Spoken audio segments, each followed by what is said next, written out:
Bab 483.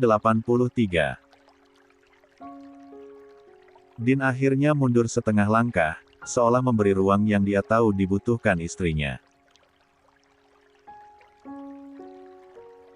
Tanpa kata-kata, dia keluar dari ruangan ganti, meninggalkan pintu yang tertutup sangat pelan, hampir seperti bisikan. Cahaya pagi merembes perlahan melalui jendela besar ruang makan, meski baru pukul 6:30 pagi. Aroma roti panggang dan kopi Din masih menggantung di udara, meski sarapan hampir selesai.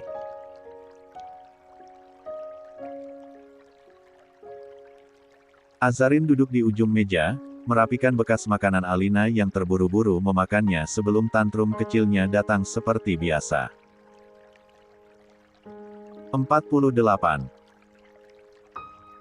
Din duduk di seberang, menatap istrinya dengan mata yang tampak berat, entah karena kurang tidur sejak menenangkan si kembar dini hari tadi, atau karena kecemasan yang masih membuntutinya setelah kejadian subuh. Si kembar berada di keranjang basinet yang diletakkan dekat meja. Mereka tidur gelisah, dada kecil mereka naik turun cepat. Sesekali tangan mungil mereka bergerak, seakan mencari kehangatan. Din beberapa kali memeriksa, memastikan selimut tidak menutupi tubuh mereka. Azarin melihat semua itu. Dia tahu Din sedang berusaha, meski perjalanannya sebentar lagi akan membuat rumah terasa lebih sepi dari biasanya. Mas yakin semua sudah siap? Suara Azarin perlahan memecah sunyi. Din mengembuskan napas. Sepertinya begitu. Tinggal koper kecil untuk dokumen. Nanti aku ambil setelah ini. Azarin mengangguk. Gerakannya kecil, nyaris tanpa suara. Pagi itu terasa lain.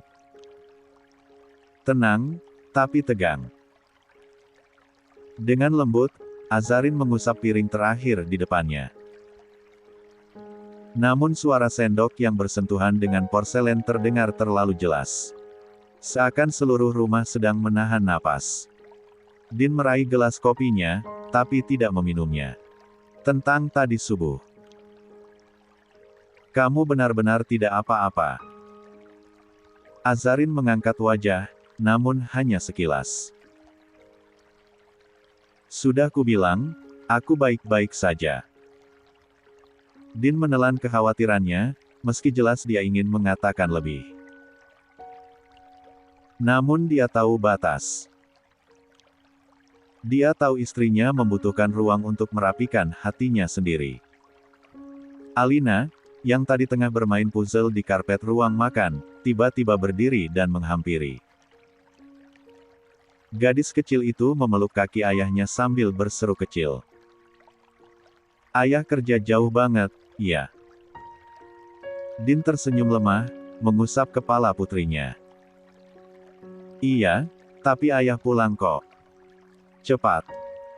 Azarin menunduk sedikit, menyembunyikan getir yang muncul di balik cadarnya.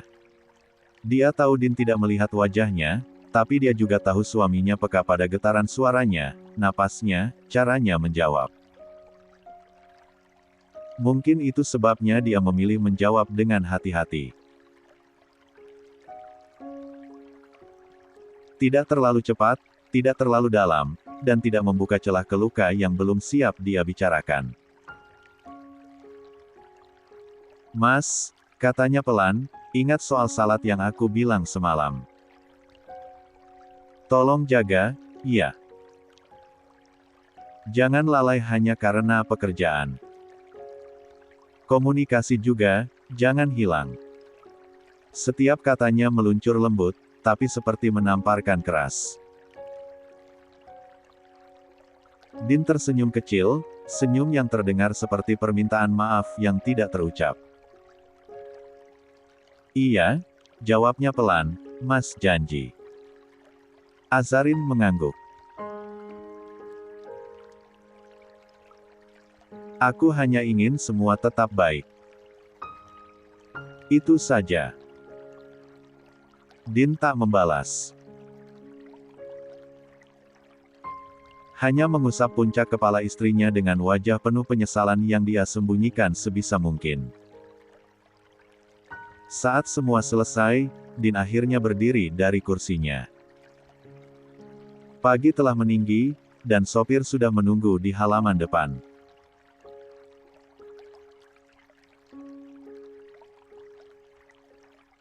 Dia menunduk ke arah si kembar, mengecup dahi mereka satu persatu, lalu meraih Alina yang meminta digendong dan menciumi kedua pipinya dengan penuh sayang. "Ayah pergi dulu, jangan nakal," katanya. Alina mengangguk keras, meski belum terlalu mengerti ekspresi ayahnya. "Ayah, hati-hati." Din tersenyum, memandangi putrinya seolah tidak akan bertemu lama. 49.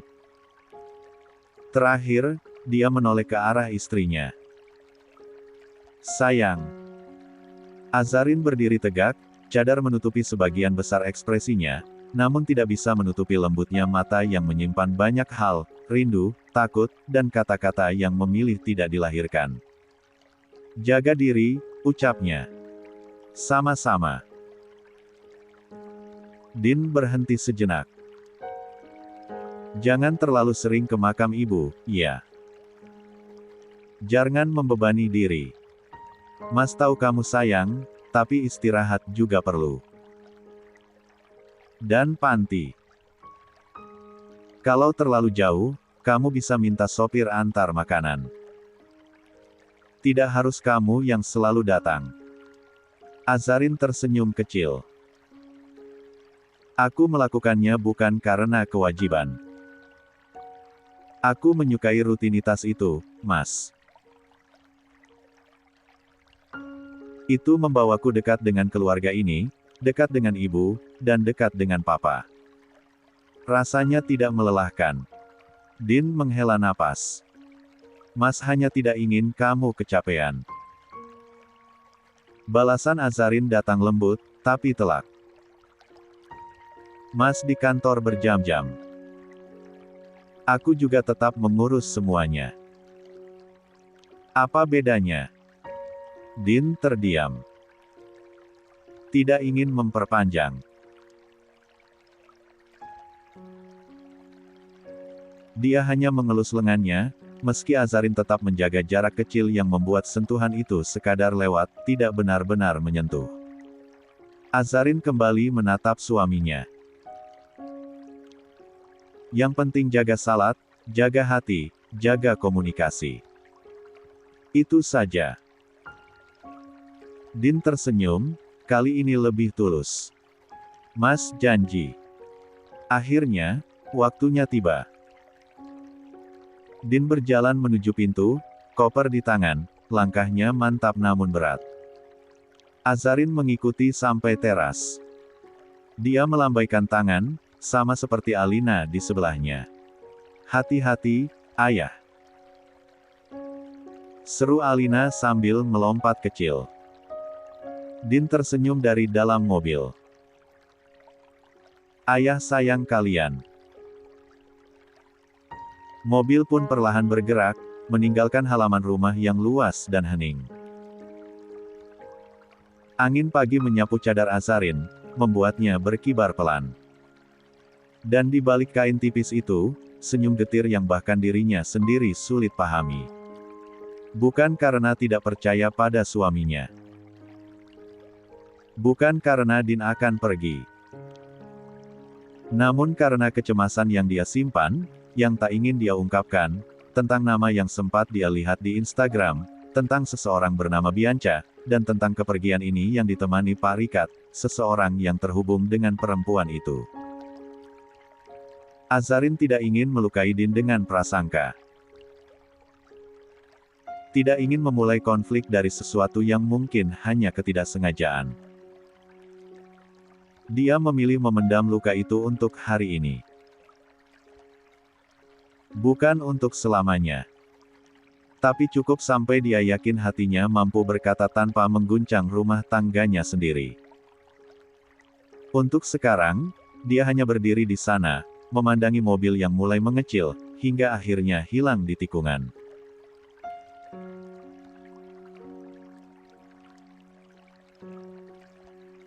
Dan ketika dia tahu tak ada seorang pun yang melihatnya, Azarin menunduk, menarik napas. Menahan hatinya agar tetap utuh.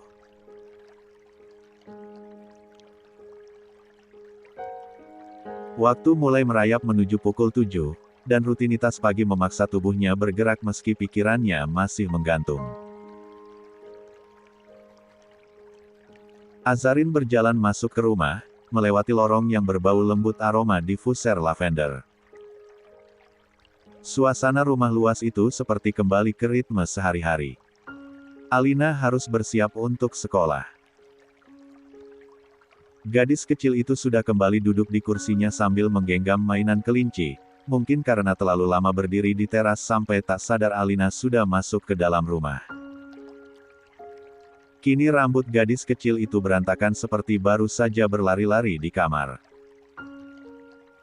Azarin mendekat, merapikan rambut putrinya dengan jemari yang halus. "Ayo, nak," ucapnya perlahan, "kita siap-siap dulu."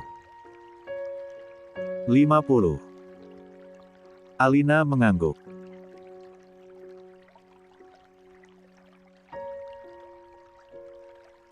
Mungkin dia belum mengerti mengapa pagi ini ibunya lebih hening dari biasanya, tapi anak kecil selalu punya insting untuk tidak bertanya jika sedang tidak diperlukan. Azarin memakaikan seragam, mengancingkan kemeja kecil itu satu persatu.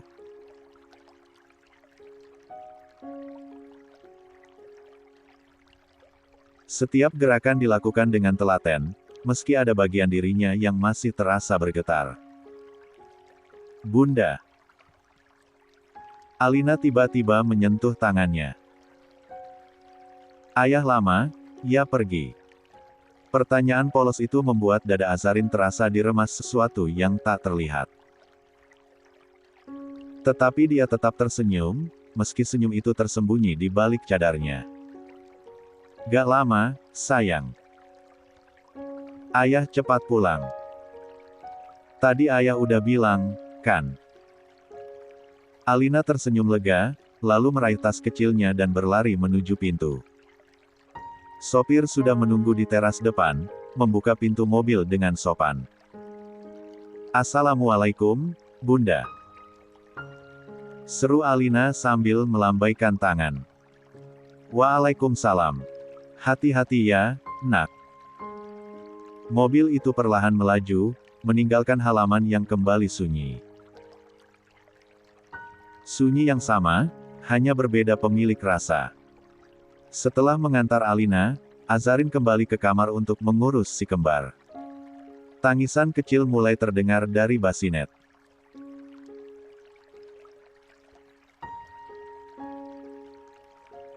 Dua bayi mungil itu menggerakkan tangan mereka, wajahnya memerah, mencari perhatian ibunya.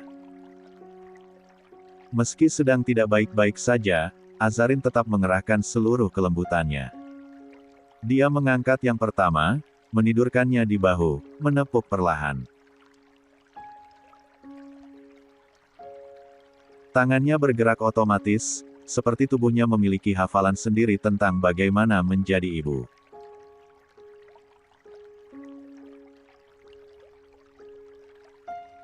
Setelah ia satu tenang, dia mengurus kembarannya, mengganti popok, mengurut lembut perut kecil mereka agar tidak kembung, lalu menidurkan keduanya berdampingan.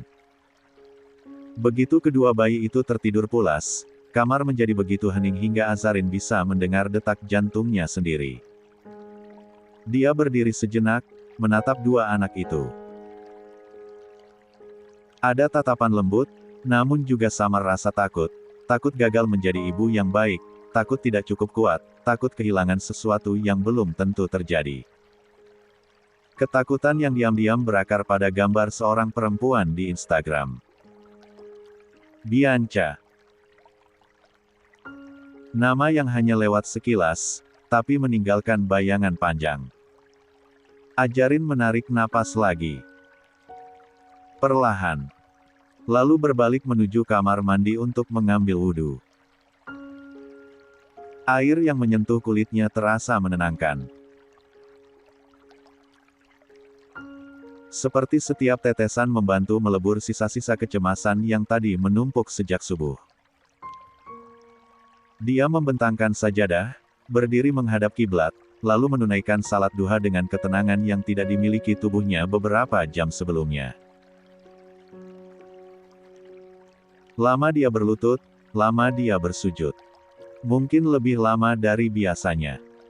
Hatinya sibuk berbicara pada sesuatu yang lebih tinggi dari kecemasan manusia. Baru setelah salam terakhir, dia duduk diam di atas sajadah, matanya terpejam. Bukan tidur, tapi merawat dirinya sendiri.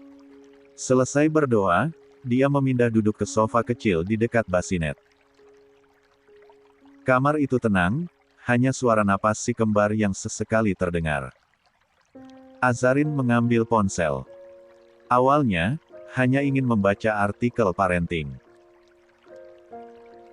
Tentang bagaimana menjadi ibu baru yang tetap menjaga kestabilan emosional. Tentang bagaimana membangun komunikasi sehat dengan suami. Tentang bagaimana merawat bayi kembar tanpa kewalahan. 51. Dia membaca satu artikel, lalu artikel lainnya. Membuka tulisan tentang psikologi ibu yang baru melahirkan.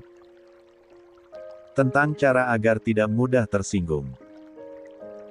Tentang bagaimana membagi waktu dengan bijak.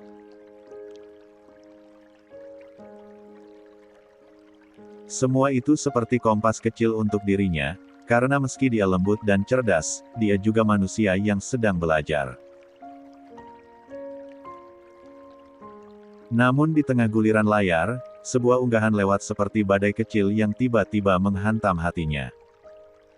Sebuah quotes sederhana, seorang wanita yang baru melahirkan sedang kehilangan era tercantiknya. Karena itu, banyak suami yang mencari kesempurnaan di luar sana. Azarin terpaku. Matanya tak berkedip, seperti tubuhnya membeku mendadak. Dia menggulir ke kolom komentar, sebuah keputusan yang seharusnya tidak dia ambil saat hatinya sedang rapuh. Komentar pertama, aku baru melahirkan, tapi ternyata suamiku diam-diam selingkuh di belakangku. Lalu komentar lainnya, setelah aku punya bayi, suamiku berubah. Dia lebih sering keluar. Perhatian suami jauh berkurang sejak aku kehilangan bentuk tubuhku. Tebu baru rentan jadi korban perselingkuhan. Hati-hati. Azarin menahan napas. Jari-jarinya berhenti bergerak. Pandangannya mulai kabur. Satu komentar, 2, 3, dan setiap kalimat terasa seperti menamparkan pikirannya. Dia menutup layar ponsel secepat mungkin. Tidak. Ini bukan yang dia butuhkan. Ini bukan sesuatu yang harus dia izinkan masuk ke dalam hatinya saat Din baru saja berangkat. Azarin menurunkan ponsel, memejamkan mata sangat erat seperti ingin mematikan kalimat-kalimat tadi yang baru saja menyusup. Dia menarik napas panjang, terlalu panjang, hingga dadanya terasa sesak oleh udara yang dia tahan. Lalu perlahan dia embuskan. Namun detak jantungnya masih belum tenang. Kata-kata dari komentar tadi masih berserakan di sudut pikirannya, mencoba menyusup ke tempat yang tidak seharusnya. Tidak. Din tidak seperti itu. Dia percaya suaminya. Dia percaya Din mencintainya, mencintai anak-anak mereka, mencintai keluarga ini. Din selalu pulang. Din selalu memastikan rumah mereka tetap hangat. Din selalu berusaha ada di sisi mereka, meski kesibukan sering menariknya menjauh. Meski ada nama Bianca, dia tidak ingin membuat kesalahan dengan menuduh tanpa bukti. Tidak ingin menjadi istri yang memulai pertengkaran dari sesuatu yang mungkin hanya bayangan. Azarin membuka matanya perlahan. Dia menatap si kembar yang tidur damai. Menatap wajah-wajah mungil yang lahir dari cinta antara dirinya dan Din. Lihat, bisiknya sangat pelan, ayah kalian bukan orang yang buruk. Suara itu seperti menenangkan dirinya sendiri. Dia mengusap matanya, bukan karena menangis, tapi karena ingin tetap jernih menghadapi hari. Pelan-pelan, napasnya mulai kembali stabil. Azarin menegakkan tubuhnya. Meletakkan ponsel dengan layar menghadap ke bawah, seolah tidak ingin. 52. Membuka kemungkinan berita buruk masuk lagi. Dia segera berdiri, lalu merapikan selimut si kembar, menatap keduanya dengan kasih yang lembut. Hatinya belum sepenuhnya tenang. Luka yang tadi muncul masih terasa seperti denyut kecil yang menekan dari dalam. Namun dia memilih berdamai dengan diri sendiri. Untuk hari ini, dia cukup percaya, cukup yakin, cukup kuat. Dia tidak ingin prasangka membunuh hal-hal baik yang sudah dia bangun bersama suaminya. Setelah itu dia kembali duduk, dan mengambil mushaf.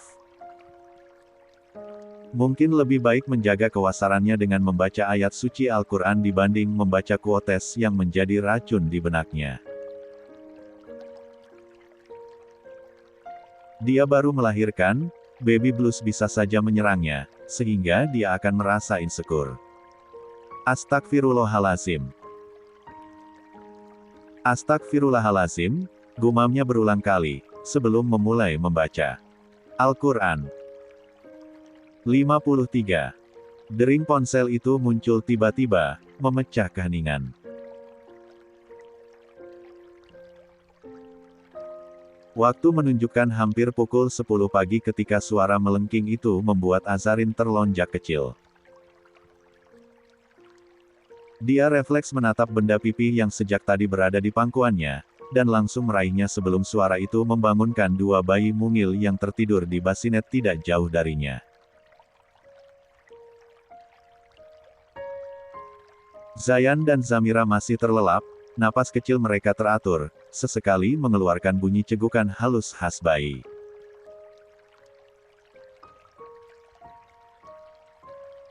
Selimut tipis menutupi tubuh mungil keduanya, wajah bulat mereka tampak damai, membuat Azarin semakin waspada untuk tidak membuat suara sekecil apapun. Namun begitu dia melihat nama yang muncul di layar, debaran di dadanya ikut berubah ritme. Davian. Davian jarang menghubungi kecuali ada sesuatu yang benar-benar penting. Lelaki itu bukan tipe yang suka berbasa-basi, apalagi setelah kembali ke Mesir dan menenggelamkan diri dalam kuliah. Lagi pula, waktu di sana sudah hampir menjelang tengah malam. Ada apa? Dia menekan tombol jawab, mendekatkan ponsel ke telinganya sambil menuju ke area kamar utama di mana ada sofa depan jendela besar. Assalamualaikum, Dav. Apa kabar? Bisiknya pelan. Suara kekehan ringan menyambut di ujung telepon. Waalaikumsalam, Mbak Asa. Kakak ipar paling sabar yang aku punya. Azarin tak bisa menahan senyum. Sudah lama dia tidak mendengar candaan itu. Alhamdulillah, cukup baik. Kamu sendiri gimana? Alhamdulillah kalau begitu, Mbak. Aku juga baik di sini. Nada terakhir kalimat itu terdengar ragu, namun Davian segera menutupinya dengan pertanyaan lain. Dia menanyakan, kabar si kembar, dan keadaan rumah.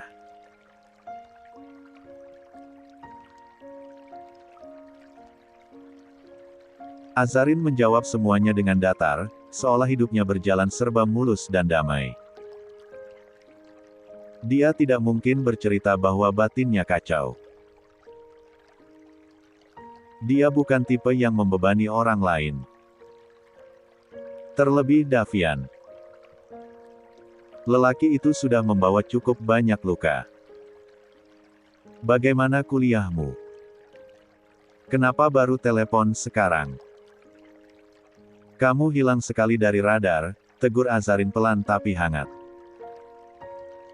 Davian tertawa kecil, tetapi tawa itu terdengar hambar. Aku sibuk banget, Mbak. Begitu balik ke kampus, tugas langsung numpuk. Kadang lupa makan. Lupa makan. Azarin memutar bola matanya meski Davian tidak bisa melihat. Dav, jangan bikin aku tambah deg-degan. Kamu harus jaga kesehatan, jaga diri, jaga salat juga. Jangan sampai jatuh sakit di negeri orang. Siap, Mbak.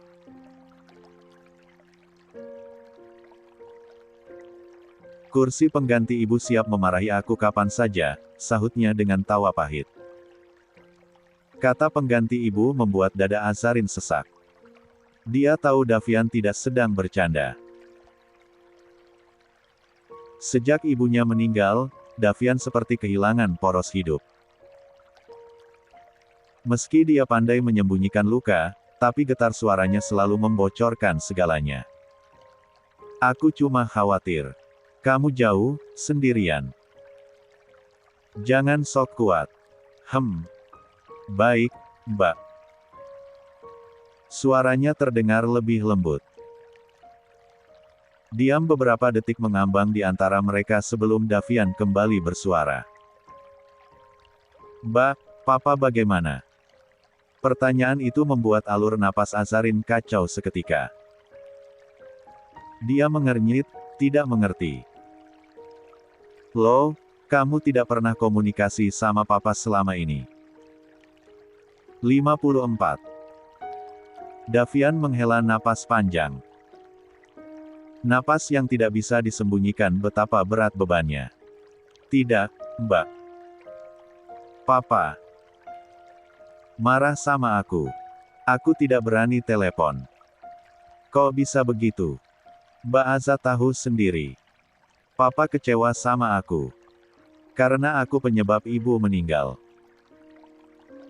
Sampai sekarang Papa masih menutup komunikasi. Aku cuma nurut. Aku takut makin bikin Papa marah. Waktu seolah berhenti di tempat, ponsel di tangannya nyaris terlepas.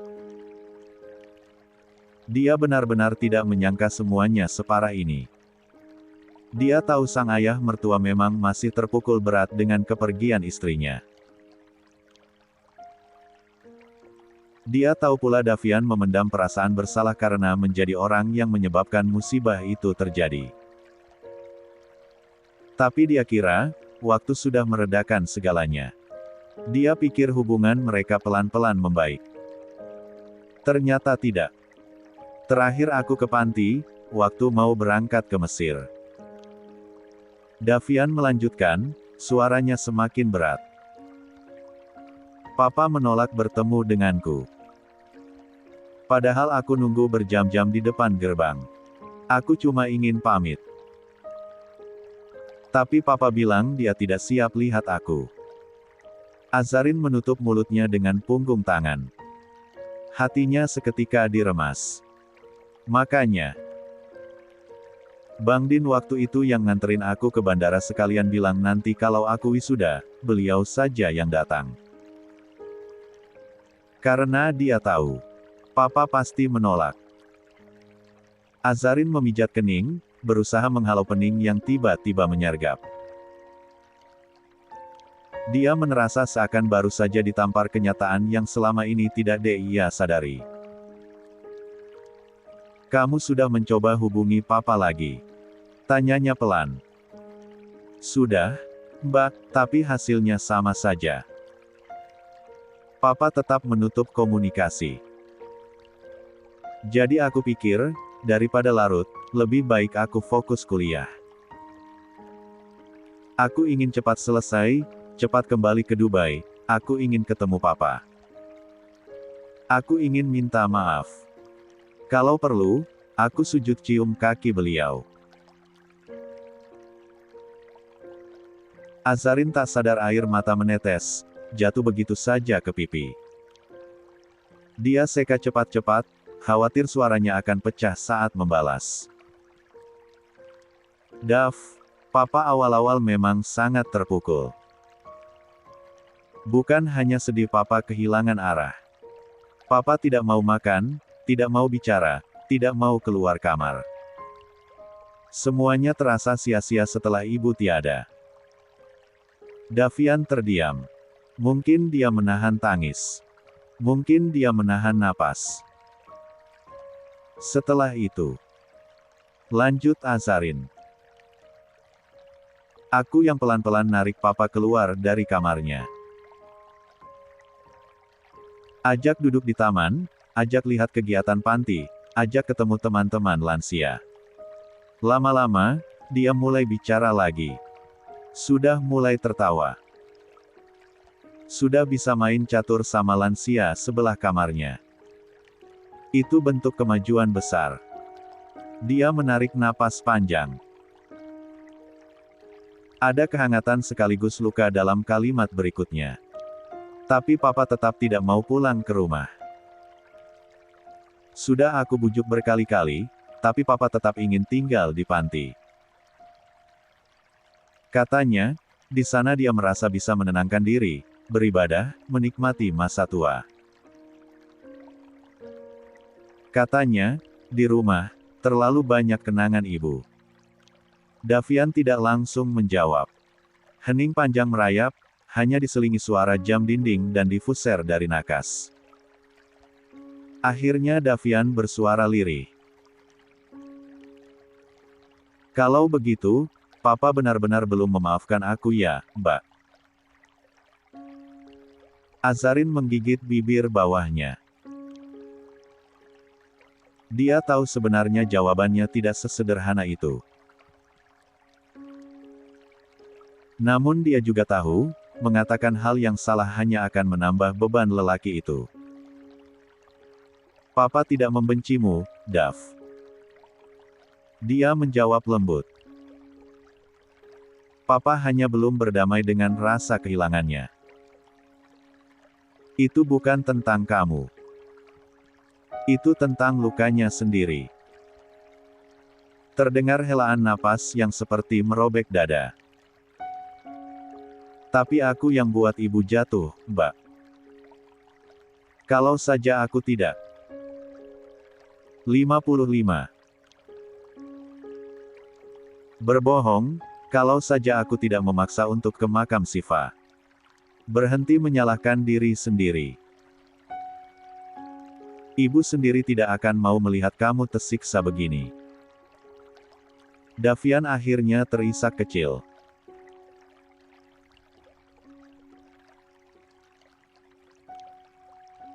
Dia berusaha menahan, tapi Azarin bisa mendengarnya. Ishak yang begitu lirih, seolah sedang menutup mulut dengan telapak tangan agar tidak terdengar. Ishak seorang anak lelaki yang kehilangan ibu dan merasa dunia ikut runtuh. Azarin menunduk, ikut menahan tangis. Dia merasa seolah dada dan tenggorokannya ikut dirajam kesedihan. Itu. Mbak. Suara Davian bergetar. Aku benar-benar ingin pulang suatu hari nanti. Aku ingin ketemu Papa. Aku ingin memeluk dia. Meminta maaf. Aku rindu Papa. Aza menutup mata. Air mata kembali jatuh. Insya Allah, Dav. Ada waktunya. Papa pasti akan luluh. Kita cuma perlu cari jalannya. Kamu yakin? Tanyanya pelan, hampir seperti anak kecil yang takut tertolak. Yakin? Jawab Azarin mantap. Selama ini kamu hanya lihat dari jauh. Tapi aku selalu ada di sisi Papa. Papa hanya butuh waktu. Dan aku akan bantu. Perlahan.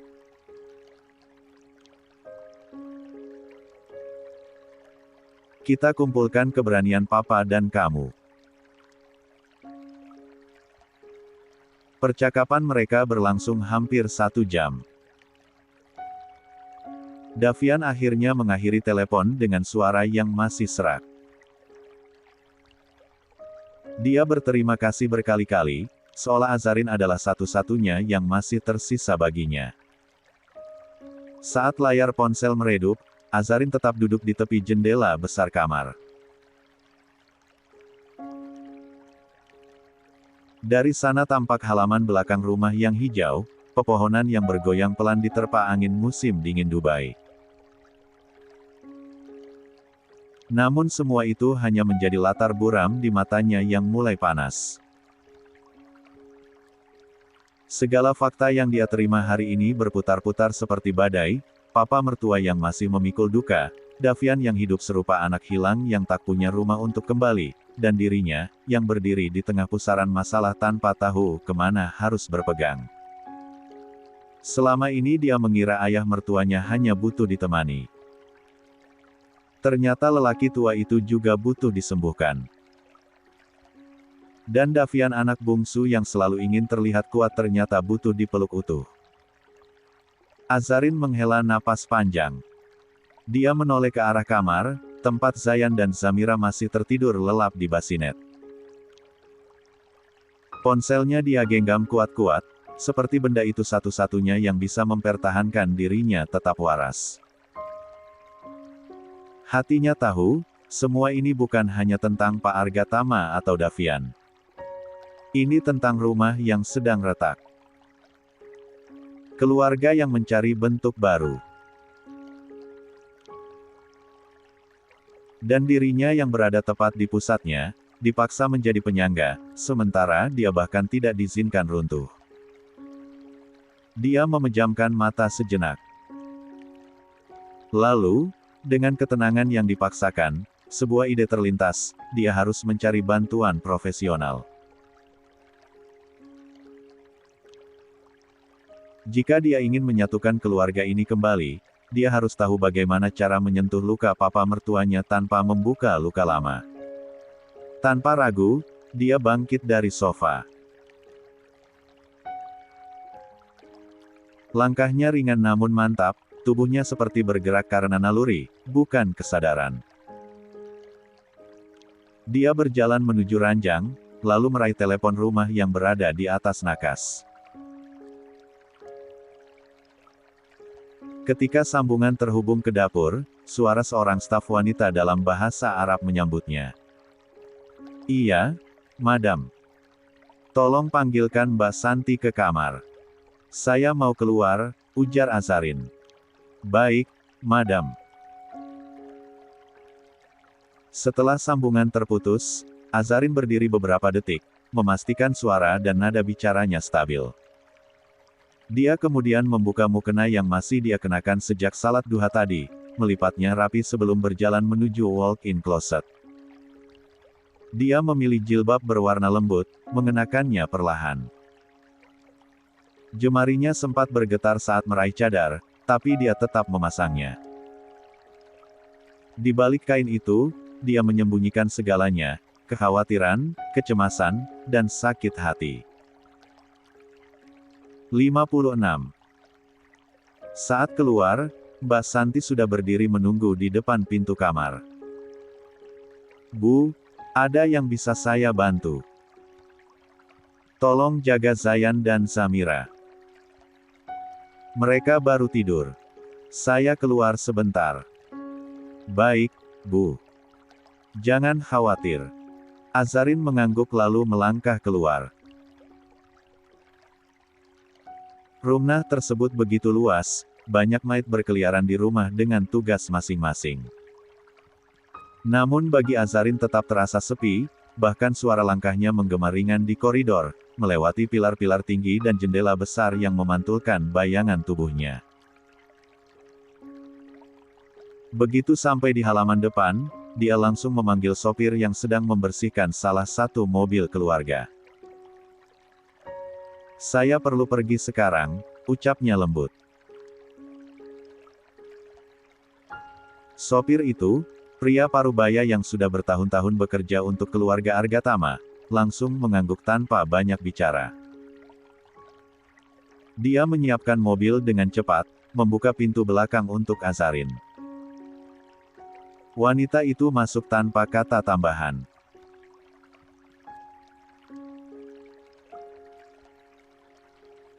Di dalam mobil, Azarin membuka ponselnya dan mengirim pesan kepada psikolog yang biasa digunakan keluarga besar Argatama, seorang profesional terkenal, yang pertama kali dia temui karena dikenalkan oleh Din beberapa bulan lalu.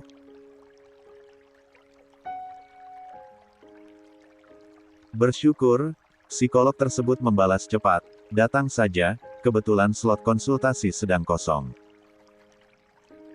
Perjalanan hanya memakan waktu sekitar 20 menit. Selama itu, Azarin memandangi jalanan Dubai yang padat namun indah. Namun pikirannya jauh dari pemandangan luar. Bayangan papa mertuanya, keheningan Davian, dan wajah Din terus berkelebat di kepalanya. Dia juga ingat kejadian beberapa minggu lalu di kantor Din, kejadian yang masih menyisakan luka menganga. Ketika dia datang membawa makanan, dia sempat menunggu karena ada tamu.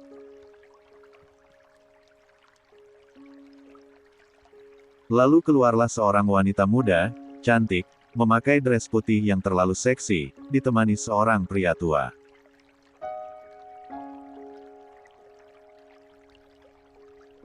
Wanita itu tersenyum samar, lalu beberapa jam kemudian unggahannya muncul di Instagram, foto ruangan yang sangat Azarin kenal, ruang kerja Din dengan caption yang penuh teka-teki. Hatinya bergetar, namun dia menahan diri. Din tak memberi penjelasan apapun. Dan pagi ini, Din justru pergi ke luar negeri bersama Pak Rikat, pria tua yang sama dalam unggahan itu.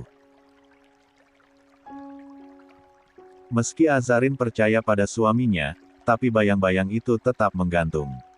Menciptakan keretakan halus di dalam hatinya. Setibanya di klinik psikologi, Azarin turun dari mobil dengan langkah hati-hati. Dia masuk ke lobi, dan resepsionis yang mengenalinya langsung mempersilakan masuk tanpa menunggu. Psikolog itu, seorang wanita parubaya dengan tatapan hangat namun tajam, sedang duduk di ruangannya. Saat melihat Azarin, ia berdiri menyambut. "Silakan duduk, Mrs. Azarin," ujarnya lembut, dalam bahasa Inggris serta aksen Arab begitu kental. Untung Azarin cukup paham bahasa keduanya. Azarin duduk. Tangannya meremas tas kecil di pangkuan. Ruangan itu hening, hanya terdengar suara AC yang bergulir halus. "Apa yang bisa saya bantu hari ini?" tanya psikolog tersebut. Pertanyaan sederhana itu membuat Azarin sempat terdiam. Dia menarik napas panjang, mencoba mengontrol gemuruh yang melanda dadanya. Jari-jarinya menggenggam kedua lututnya seolah itu yang bisa menstabilkan dirinya. "Ada banyak hal, sebenarnya," jawabnya dengan suara pelan namun berat. 57. Psikolog itu mengangguk, memberi ruang. "Silakan ceritakan," dorongnya. Azarin mengatur napas lagi, lalu memulai. "Ini tentang Papa Argatama. Dan tentang Davian." Dia mulai menceritakan semuanya, bagaimana ayah mertuanya masih menutup diri, bagaimana Davian merasa dibenci, bagaimana dia ingin menyatukan mereka kembali. Dia ingin papa mertuanya sembuh, ingin Davian memaafkan dirinya sendiri, ingin keluarga itu kembali utuh seperti sebelum tragedi menimpa. Namun ketika dia selesai bicara, psikolog itu tidak langsung menjawab.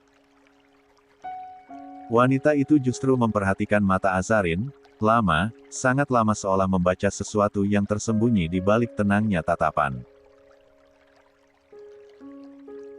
Beberapa detik kemudian, psikolog itu berbicara dengan suara pelan, nyaris seperti bisikan. Saya rasa, Mrs. Azarin, masalah terbesar yang perlu kita bicarakan hari ini bukan tentang Tuan Argatama. Dan bukan tentang putranya. Azarin mengerjap. Maksudnya, psikolog itu menyandarkan punggung, melipat kedua tangannya di pangkuan. Masalah terbesar di ruangan ini adalah kamu sendiri. Azarin terdiam. Kata-kata itu menghantamnya seperti ombak besar yang tiba-tiba muncul tanpa aba-aba. Saya. Ulangnya ragu. Psikolog itu tersenyum kecil, penuh empati, bukan menghakimi. Kamu datang ke sini membawa masalah orang lain. Kamu ingin menyembuhkan luka orang lain. Tapi kamu lupa, kamu sendiri juga sedang terluka sangat dalam. Kalimat itu seperti mencabut napas dari dada Azarin. Rasanya dadanya yang tadi penuh, kini kosong. Psikolog itu melanjutkan. Kamu tidak bisa menolong siapapun kalau kamu sendiri tidak berdiri kokoh. Dan dari sorot matamu saja, aku bisa melihat ada hal lain yang membebani. Azarin menunduk perlahan. Jemarinya bergetar halus. Wanita itu kembali bertanya sangat pelan. Mrs. Azarin, apa kamu sedang takut kehilangan? Seketika, Azarin merasakan air hangat menggenang di bawah kelopak matanya. Dia menggigit bibir bawah, mencoba menahan, tapi suaranya pecah juga. Saya tidak tahu. Saya takut. Tapi saya tidak punya alasan yang pasti. Saya tidak tahu apakah ini hanya pikiran buruk atau overthinking. Selap psikolog itu lembut. Azarin mengangguk kecil. Air mata mulai menetes, membasahi cadarnya. Saya tidak ingin berprasangka buruk pada suami, saya tidak mau menuduh tanpa bukti. Tapi saya juga tidak bisa mengabaikan apa yang saya lihat. Unggahan itu. Perempuan itu. Keberangkatan suami saya yang tiba-tiba. Suaranya patah. Dan saya baru melahirkan. Saya sering merasa tidak cukup. Tidak cantik. Tidak layak. Psikolog itu mencondongkan tubuh sedikit, matanya lembut namun tegas. Mrs. Azarin, rasa takutmu valid. Overthinking bukan berarti kamu lemah. Itu hanya cara tubuhmu berteriak bahwa kamu butuh aman. Azarin menutup wajahnya sebentar. Bahunya bergetar. Psikolog itu melanjutkan dengan nada lebih pelan namun sangat jelas. Kamu baru melahirkan. Tubuhmu berubah. Emosimu naik turun. Dunia di sekelilingmu bergerak cepat, sementara kamu sedang berada di titik paling rentan dalam hidupmu. Sangat wajar jika kamu merasa cemburu, takut, atau curiga. Itu bukan kesalahanmu. Azarin menatapnya, mata berkaca-kaca. 58. Kamu harus memulihkan dirimu dulu. Lanjut sang psikolog. Bukan dengan memaksa diri menjadi kuat demi semua orang. Tapi dengan memberi ruang bagi dirimu untuk menangis, untuk merasa, untuk bicara jujur pada suamimu, dan pada dirimu sendiri. Azarin terdiam lama. Dia menyerap setiap kata. Menelan setiap kenyataan pahit yang selama ini dia hindari. Jika kamu tetap menyimpan semuanya. Psikolog itu melanjutkan. Kamu akan runtuh.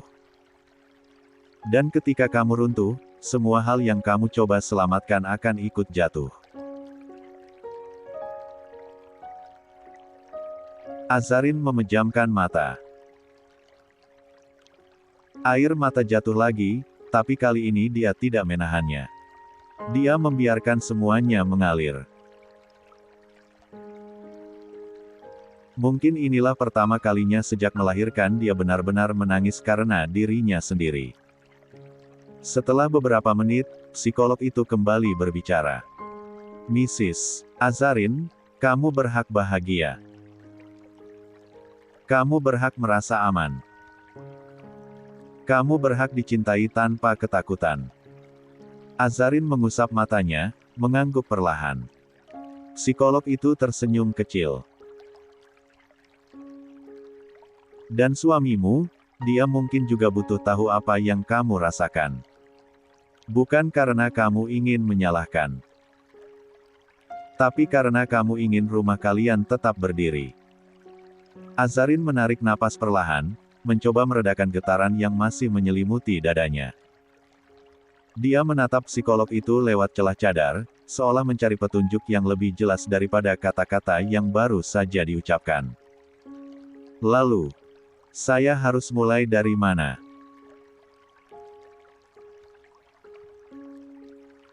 Suaranya lirih, hampir tak terdengar, seperti seseorang yang baru belajar berbicara setelah sekian lama menyimpan luka dalam diam.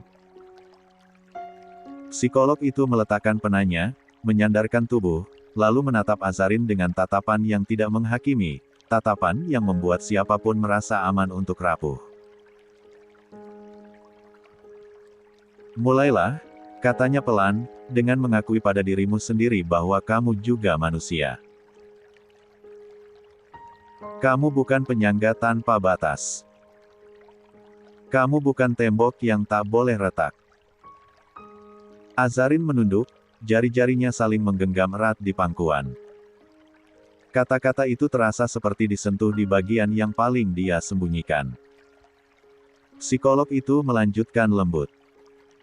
Kamu selama ini terlalu sibuk mengurus orang lain, mengangkat beban yang bahkan bukan milikmu.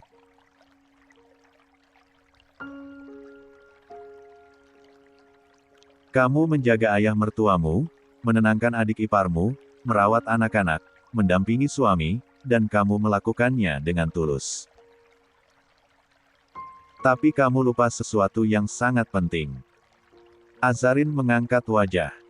Apa? Kamu lupa menanyakan, bagaimana kabar dirimu sendiri? Hening menggantung beberapa detik.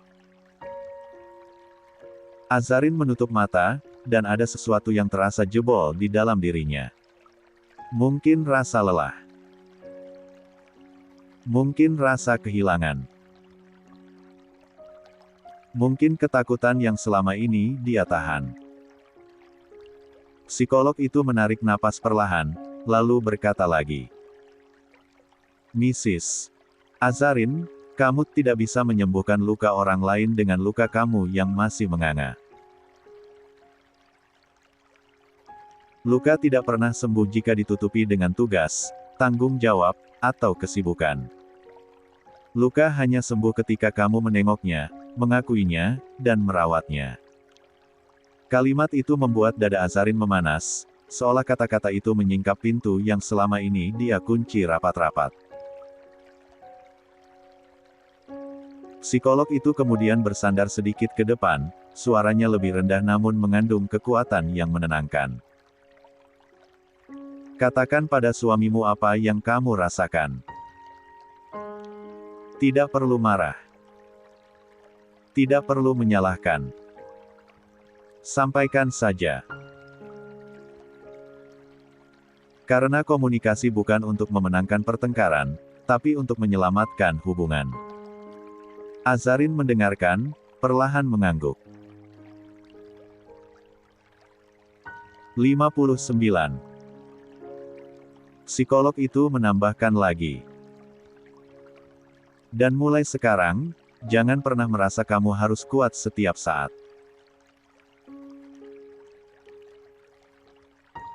Kekuatan itu bukan tidak pernah menangis, tapi berani mengakui saat kamu butuh tangan lain memegang tanganmu.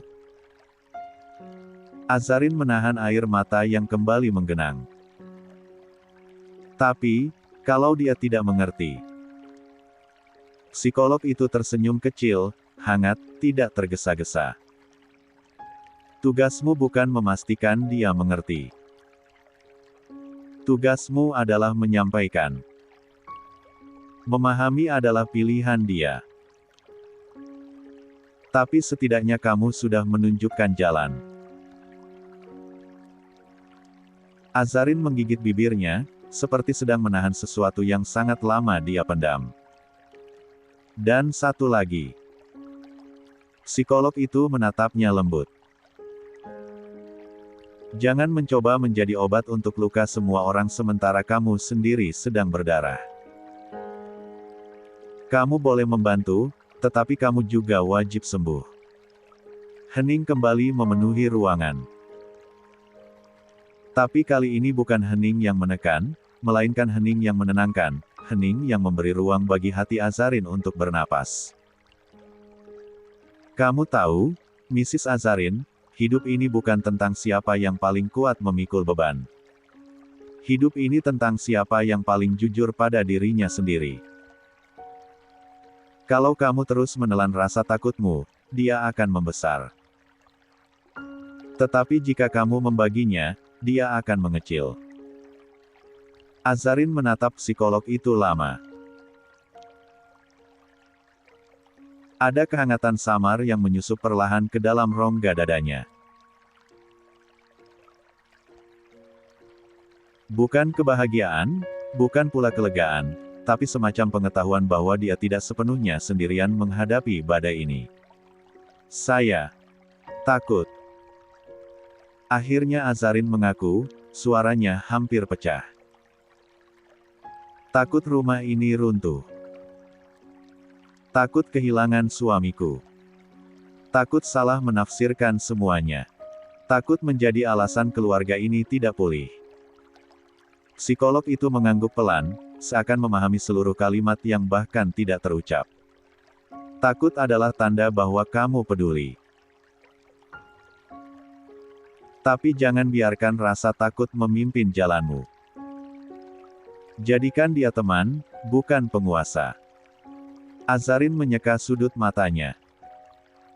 Bagaimana kalau apa yang saya lihat benar? Bagaimana kalau ada sesuatu yang suamiku sembunyikan? Psikolog itu menatapnya lembut. Maka kamu hadapi dengan hati yang siap, bukan hati yang berprasangka. Ingat, Mrs. Azarin, kenyataan yang pahit jauh lebih ringan bila dihadapi dengan keberanian daripada dibayangkan dengan ketakutan. Azarin terdiam. Kata-kata itu terasa seperti mantra yang akhirnya menemukan rumahnya. Sampaikan apa yang kamu rasakan. Ulang psikolog itu. Tapi jangan menuduh. Katakan dengan jujur. Bukan untuk mencari siapa yang salah, tapi untuk menunjukkan bahwa kamu ingin memperjuangkan rumah ini. Dan kalau dia mencintaimu, dia akan mendengar. Udara yang disedot Azarin terasa lebih lapang, lebih mudah masuk ke paru-paru.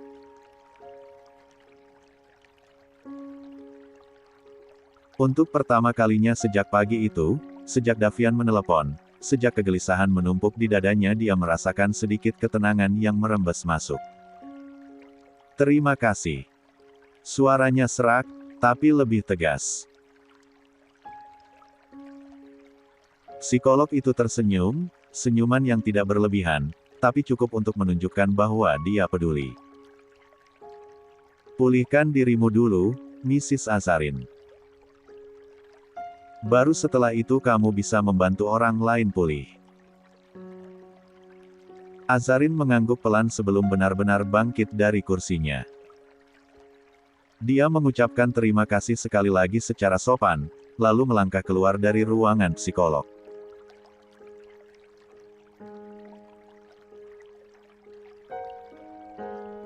Begitu pintu tertutup, dia menarik napas panjang, napas yang serasa membawa keluar sebagian beban dari dadanya, meski masih menyisakan sesak yang menempel. Di depan gedung, sopir yang menunggunya segera menghampiri dan membungkuk hormat. Azarin memberi isyarat halus dengan tangan. Tolong antar saya ke taman yang dekat pusat kota, pintanya pelan. Suaranya masih bergetar, namun cukup.